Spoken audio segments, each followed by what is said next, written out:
Iisa ang damdamin natin.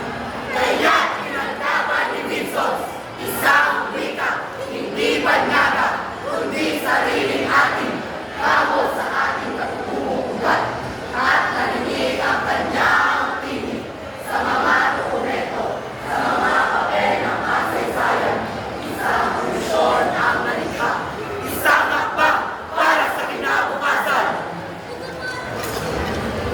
Hindi ang nagdaan sa tuwa. Ang kanyang panubala. Ang kanyang binhi. Nagtubo ko.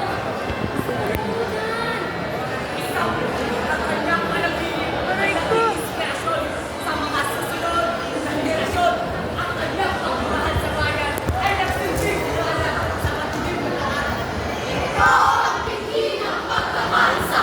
Ito ang tulay ng bawat isla. Ito ang apoy ng puso ng ating lahat.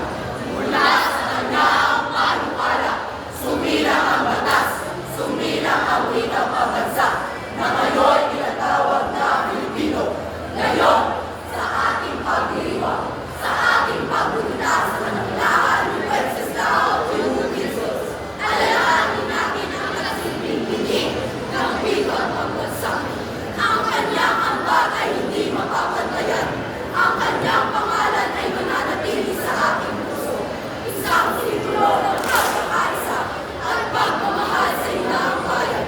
Ang pagmamahal na ito sa bayan ay hinihinya hanggang sa muling ang mga mananakaw na hapon. Inialay niya ang kanyang sandatong buhay para sa kalayaan ng bayang hinapin. Vinson! Vinson! Vinson! Tinig ay mananatili sa bawat titik, sa bawat anwi, sa bawat salitang Pilipino. Naroon ang iyong dugo. Ngunit tayo ba ay nagbago? Tayo ay nagkaisa o tayo bumabalik sa naiwang tinig at tinig. Wikang pagbansa!